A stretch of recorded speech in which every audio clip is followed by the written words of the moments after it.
മനുഷ്യന്റെ കുടുംബത്തിന് വേണ്ടി സർവശക്തനായ ദൈവമാക്കി വെച്ചു. രണ്ടാമത്, ഒന്ന് ലവ്, സ്നേഹിക്കണം. രണ്ടാമത്, നമ്മുടെ ജീവിതത്തിൽ ഭാര്യമാർക്ക് വേണ്ടുന്നത് റെസ്പെക്ട്. ഭർത്താക്കന്മാരോടുള്ള ബന്ധത്തിൽ എന്തോ വേണം? റെസ്പെക്ട്. റെസ്പെക്ട് എന്ന് പറഞ്ഞാൽ പഴയ നമ്മുടെ അമ്മച്ചിമാരുടെ കാര്യം അറിയാം. നമുക്കറിയാം. പഴയ അമ്മച്ചിമാർ മാത്രമല്ല, അമ്മച്ചിമാർ പിള്ളേരെ പഠിപ്പിക്കുന്നത് നമുക്കറിയാം. വീട്ടിലെ ഫാദർ വെളിയിൽ നിന്ന് അകത്തേക്ക് അതുപോലെ ആയിരിക്കണമെന്നല്ല ഞാനിപ്പോ പറയുന്നത്. എനിക്ക് നല്ല ചിന്തയുണ്ട്.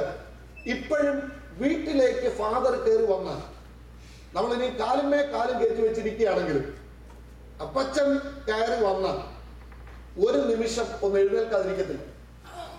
അങ്ങനെയാണ് അവിടെ റെസ്പെക്ട് കാണിച്ചിരുന്നത്. ബഹുമാനിക്കപ്പെടുന്ന ആളുകൾ വരുമ്പോൾ എന്ത് ചെയ്യണം? ഒന്ന് എഴുന്നേൽക്കുക എന്നുള്ളത് നമ്മുടെ കേരള കൾച്ചറിലെ അല്ലെ ഇന്ത്യൻ കൾച്ചറിലെ, കേരള കൾച്ചർ അല്ല ഇന്ത്യൻ കൾച്ചറാണ്. ഞാൻ ഒരു സ്റ്റുഡൻ്റ് ആണ്. സ്കൂളിൽ പഠിച്ചുകൊണ്ടിരിക്കുമ്പോൾ ഇപ്പോഴും എനിക്ക് സ്ട്രഗിൾ ഉള്ള ഒരു വിഷയമുണ്ട് ക്ലാസ്സിൽ. എന്താണെന്ന് അറിയാമോ? അധ്യാപകരെ മുന്നിൽ ഇരിക്കുന്നത്, പുറത്തൊന്ന് പോകാൻ പെർമിഷൻ ഇല്ലാതെ പോകുന്നത്. It's so difficult for me. ഇത്ര നാളായി പഠിത്തം ക്ലാസ്സും ഒക്കെ തുടങ്ങിയെന്ന് പറഞ്ഞാൽ പോലും അധ്യാപകർ പഠിപ്പിച്ചുകൊണ്ടിരിക്കുമ്പോൾ ഇവിടുത്തെ സിസ്റ്റത്തിൽ ഗ്രാജുവേറ്റ് സ്കൂളൊക്കെ ആണെങ്കിൽ കാലും കയറ്റി ഡെസ്കിന്റെ പുറത്ത് കാലും കയറ്റിയിരിക്കുന്നു. എന്നിട്ട് ഒരു ബർഗറും കടിച്ച് പിന്നെ ഒരു ബിസ്ക്കറ്റും കോക്കും ഒക്കെ പിടിപ്പിച്ചുകൊണ്ടാണ് ഇരിക്കുന്നത്. നമുക്കത് കാണുമ്പോൾ ഇത് ഇവിടുത്തെ യൂഷ്വൽ സിസ്റ്റമാണെന്ന് അറിഞ്ഞിട്ട് പോലും ഈ നിമിഷം വരെ ഒരു ബോട്ടിൽ വെള്ളം പോലും ക്ലാസ്സിൽ കൊണ്ടുപോകാൻ മനസ്സനുവദിച്ചിട്ടില്ല. കാരണം മറ്റൊന്നുമല്ല, ഇവിടെ നോർമൽ ആണെന്ന് അറിഞ്ഞിട്ട് പോലും നമ്മുടെ കൾച്ചറൽ ഓറിയന്റേഷൻ അതിന് നമ്മളെ സമ്മതിക്കുന്നില്ല. അപ്പൊ അധ്യാപകരെ ബഹുമാനിക്കുക, മാതാപിതാക്കളെ ബഹുമാനിക്കുക എന്നുള്ളത് നമ്മൾ വീട്ടിൽ പഠിച്ചു. എന്താ ഈ അപ്പന്മാർ വരുമ്പോ ഒന്ന് എഴുന്നേൽക്കുന്ന കാര്യം എന്താണെന്ന് അറിയാമോ? അമ്മമാരെ എഴുന്നേൽക്കും. എന്നിട്ട് അമ്മമാര് പഠിപ്പിക്കും മക്കളെ. ആരെയാ പറഞ്ഞു? ബാക്കിയുള്ളതൊന്നും പറഞ്ഞു കൊടുക്കണമെന്നില്ല. എഴുന്നേറ്റില്ലെങ്കിൽ അമ്മ വഴക്ക് പറയും.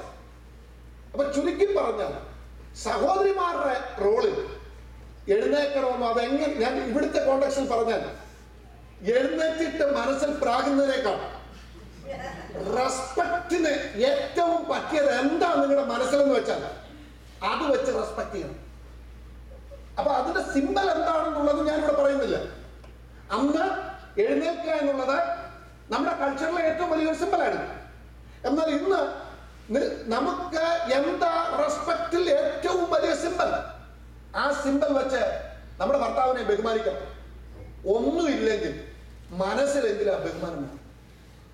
ഭർത്താവാണ് എന്റെ തലയായി, എന്റെ ലീഡറായി, എന്റെ ഗൈഡായി ദൈവം വെച്ചിരിക്കുന്ന വ്യക്തിയാണെന്ന് മനസ്സിൽ ചിന്ത വേണം. ഇല്ലാതെ അയലോക്കത്ത് ഒരു പുരുഷൻ പോകുന്ന പോലെ ഭർത്താവ് കയറി വരുമ്പോ ആ ഒരു നിലയിലുള്ള ആറ്റിറ്റ്യൂഡ് സഹോദരിമാരിൽ ഉണ്ടാകാൻ പാടില്ല. അഡ്രസ് ചെയ്യുന്നത് എങ്ങനെ അഡ്രസ് ചെയ്യുന്നത്? ഇവിടെ ഒന്ന് വായിച്ചേ, 1 പത്രോസ് 3-ാം അധ്യായത്തിന്റെ 6-ാം വാക്യം വായിച്ചാൽ. സാറ അബ്രഹാമിനെ എന്തെന്ന് വിളിച്ചു? യജമാനൻ എന്ന് വിളിച്ചു. എന്ന് വിചാരിച്ച് എന്താ അതിന്റെ അർത്ഥം? എന്താ അതിന്റെ അർത്ഥം? സഹോദരന്മാരെ, എനിക്കറിയാം ഉള്ളിൽ വളരെ സന്തോഷത്തോടെ ഇരിക്കുന്നു. ഭവനങ്ങളിൽ ഇരുന്ന് കേൾക്കുന്നവരും വീട്ടിൽ ഹൃദയത്തിൽ വളരെ സന്തോഷത്തോടു കൂടിയാണ് ഈ വചനം കേൾക്കുന്നത് എനിക്കറിയാം. സാറ അബ്രഹാമിനെ എന്തെന്ന് വിളിച്ചു? മാസ്റ്റർ എന്ന് പറഞ്ഞാൽ അന്നത്തെ കൾച്ചറിൽ, അന്നത്തെ ലാംഗ്വേജിൽ ഭർത്താവിനെ ബഹുമാനിക്കാവുന്നതിന്റെ ഏറ്റവും ടോപ്പ് വേർഡാണ് സാറ കണ്ടുപിടിച്ചത്. എന്താ? യജമാനനെ. അത് ആദ്യത്തെ ഹണിമൂൺ പീരീഡിലല്ല, ജീവിതത്തിലുള്ള സകല കഷ്ടത്തിലും വീട്ടിൽ നിന്ന് ഇറങ്ങി വിശ്വാസ കണ്ണുകൊണ്ട് ഞാൻ യാത്ര ചെയ്യുകയാണെന്ന് പറഞ്ഞ് അബ്രഹാമിന്റെ കൂടെ ഇറങ്ങിയ ജീവിതത്തിലൂടെ കടന്നുപോയ സകല കഷ്ടങ്ങളുടെ നടുവിലും അല്ല ദൈവം അനുഗ്രഹിച്ചപ്പോഴും, ഞാൻ ഇന്നലെ പറഞ്ഞതുപോലെ ഭാര്യയും ഭർത്താവും തമ്മിലുള്ള സ്നേഹം ഹണിമൂൺ പീരീഡ് കഴിയുമ്പോ ഹണി എന്ന വേർഡ് മാറുന്നതല്ല, പിന്നെ കയ്പും ചീരയായിട്ടൊക്കെ മാറുന്ന അനുഭവമല്ല. മരണം വാർന്നിരിക്കുന്ന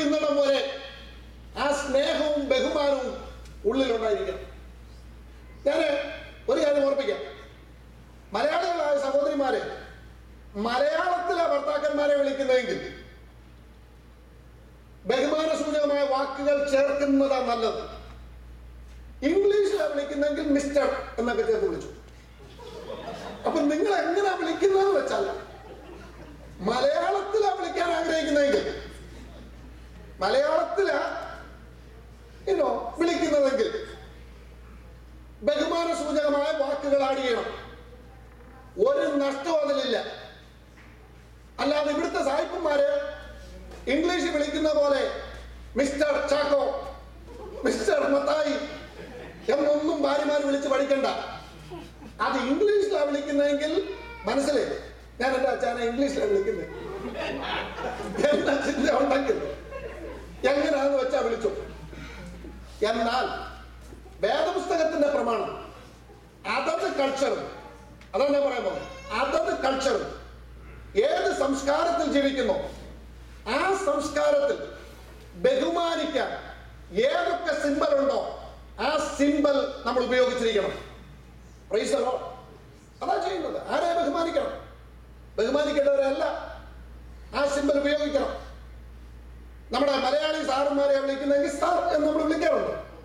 അതേസമയം സായിപ്പന്മാരെ സാർ എന്ന് വിളിച്ചാൽ അവരെ വേറെ എന്തുമായിട്ടാണ് കാണുന്നത്. അപ്പൊ അതുകൊണ്ട് നമ്മൾ മിസ്റ്റർ അല്ലെങ്കിൽ ഡോക്ടർ എന്നൊക്കെ ചേർക്കാറുണ്ട്. അപ്പൊ അതുകൊണ്ട് സഹോദരിമാർ ഭർത്താക്കന്മാരെ ബഹുമാനിക്കാൻ ഏതെല്ലാം നിലയിൽ സാധിക്കുന്നു അത് അഡ്രസ്സിങ്ങിൽ ബഹുമാനിച്ചിരിക്കണം. കാരണം മറ്റൊന്നുമല്ല, ദൈവം തമ്പുരാൻ നമുക്ക് തലയാക്കി വെച്ചിരിക്കുന്ന ഭർത്താക്കന്മാരെ ബഹുമാനിക്കാൻ നമ്മൾ പഠിക്കണം. നമ്മൾ എങ്ങനെ ബഹുമാനിക്കുന്നു? ഞാൻ കഴിഞ്ഞ ദിവസം ഇവിടെ പറഞ്ഞു, വീട്ടിൽ ഭാര്യ ഭർത്താവിനെ ബഹുമാനിക്കുന്നത് പോലെയാണ് കുഞ്ഞുങ്ങൾ അപ്പനെ ബഹുമാനിക്കുന്നത്. വീട്ടിൽ ഭാര്യ ഭർത്താവിനെ ബഹുമാനിക്കുന്നത് പോലെയാണ് വീട്ടിലും പബ്ലിക്കിലും ഭാര്യ ഭർത്താവിനെ ബഹുമാനിക്കുന്നത് പോലെയാണ് സമൂഹം ഭർത്താവിനെ ബഹുമാനിക്കുന്നത്. സമൂഹത്തിൽ ഒരു സഭയിൽ 10 പേരിരിക്കുന്നിടത്ത്, ഒരു പാർട്ടിക്ക് പോകുന്നിടത്ത് ഒരു മാന്യതയില്ലാതെ അച്ഛനെ വിളിക്കാൻ തുടങ്ങി. പിന്നെ വീട്ടിലുണ്ടാക്കുന്ന വഴക്കല്ല പാർട്ടിയിലും ഉണ്ടാക്കാൻ തുടങ്ങിയ 10 പ്രാവശ്യം പാർട്ടിക്ക് പോയാൽ മതി, നാട്ടുകാരെ പുള്ളിയെ കാണുന്നത് വേറെ നിലയിലായിരുന്നു. അപ്പൊ ഒരു ഭവനത്തിൽ ഭർത്താവിന് ബഹുമാനം കൊണ്ടുവരുന്നത്, ഒരു ഭവനത്തിൽ പുരുഷന് ബഹുമാനം കൊണ്ടുവരുന്നത്, അവനെ കുഞ്ഞുങ്ങൾ റെസ്പെക്ട് ചെയ്യാൻ പഠിപ്പിക്കുന്നത്, സമൂഹം റെസ്പെക്ട് ചെയ്യാൻ പഠിപ്പിക്കുന്നത്, അതിലൊരു മേജർ റോൾ സഹോദരിമാർക്കുണ്ട്. അത് ഭർത്താവിനെ റെസ്പെക്ട് ചെയ്യുന്നതിലൂടെയാണ്. അപ്പൊ 1 സ്നേഹിക്കണം, 2 റെസ്പെക്ട് ചെയ്യണം. അപ്പൊ അത് നമ്മൾ ഉപയോഗിക്കുന്ന ലാംഗ്വേജിലും അഡ്രസ്സിങ്ങിലും നമ്മുടെ ഡീലിങ്ങിലും എല്ലാം തന്നെ.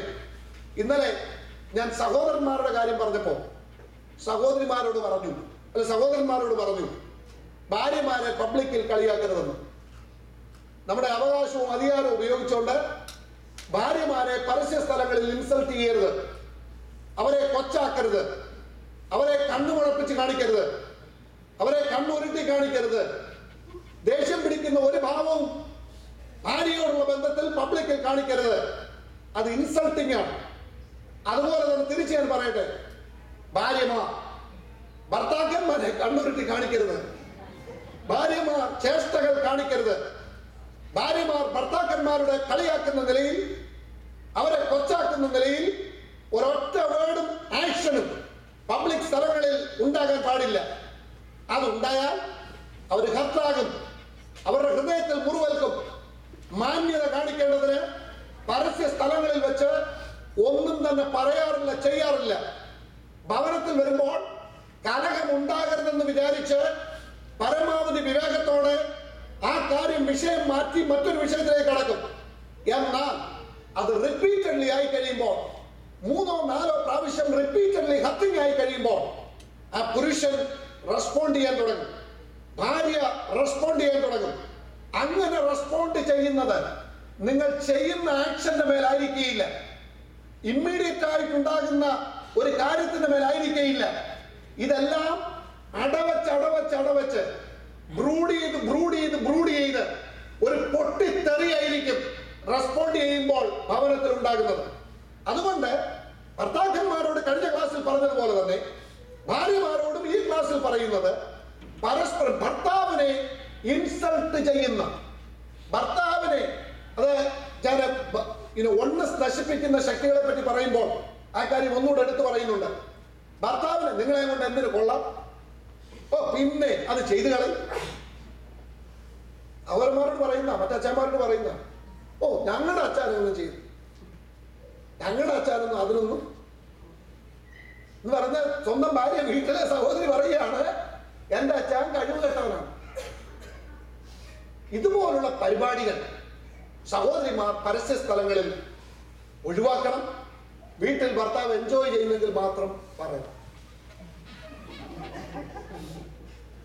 3 ഒബീഡിയൻസ്.